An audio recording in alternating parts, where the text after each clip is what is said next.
మనకి basic second lesson లో మీకు గుర్తున్నట్లయితే 8 బీట్ లో నేనేం చెప్పాను, 1 2 2 1 1 2 2 1 1 2 2 1 2 2 2 అని థర్డ్ లెసన్ లో చెప్పాను అనమాట. అంటే అడ్వాన్స్డ్ గా దానికి అలా యాడ్ చేయొచ్చు, లైన్ చివరి వాయించవచ్చు అంటే బేసిక్ గా ప్రాక్టీస్ చేసినప్పుడు. మరి ఆ ప్రాక్టీస్ అయిన తర్వాత ఈ అడ్వాన్స్డ్ లెసన్స్ లో కూడా 1 2 3 4 1 1 2 3 4 1 1 2 3 4 1 2 2 2 2 1 1 2 3 4 1 1 2 3 4 ఈ 2 3 4 అన్నప్పుడు నేను చెయ్యి ఏ రకంగా ఆ సెంటర్లో కదుపుతున్నానో కూడా మీరు చాలా కాన్సన్ట్రేటింగ్ గా అబ్జర్వ్ చేయండి. ఎందుకంటే ఒక్క చోట ఎక్కడన్నా తేడా వస్తే ఆ లైన్ పోతుంది. 1 2 3 4 1 1 2 3 4 1 1 2 3 4 1 2 2 2 1 2 3 4 1 1 2 3 4 1 1 2 3 4 దీన్ని ఫాస్ట్ గా వాయించినప్పుడు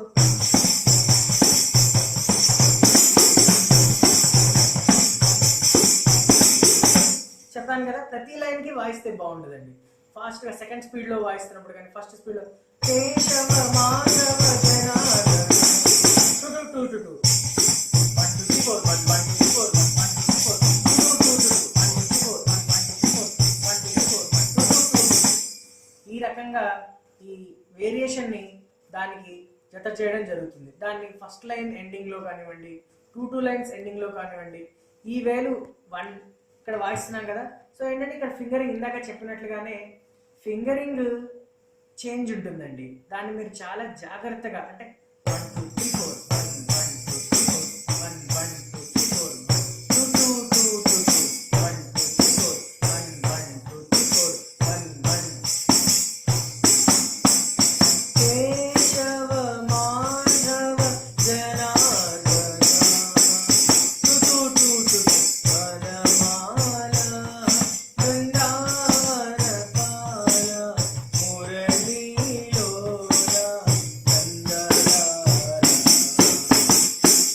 భజన ఆపడానికి కూడా మీరు ఆ 2 2 2 2 2 ని చక్కగా వాడుకోవచ్చు. కాకపోతే దాన్ని ఫస్ట్ మీరు సెల్ఫ్గా పాడుతూ అడ్వాన్స్ లెసన్ కానీ కదండి, వేరే వాళ్ళు పాడలేకపోయినా అప్పటికి మీకు ఆ బేసిక్ లెసన్స్ని మననం చేసినట్లయితే మనమే పాడుకుంటూ చక్కగా వాయించవచ్చు.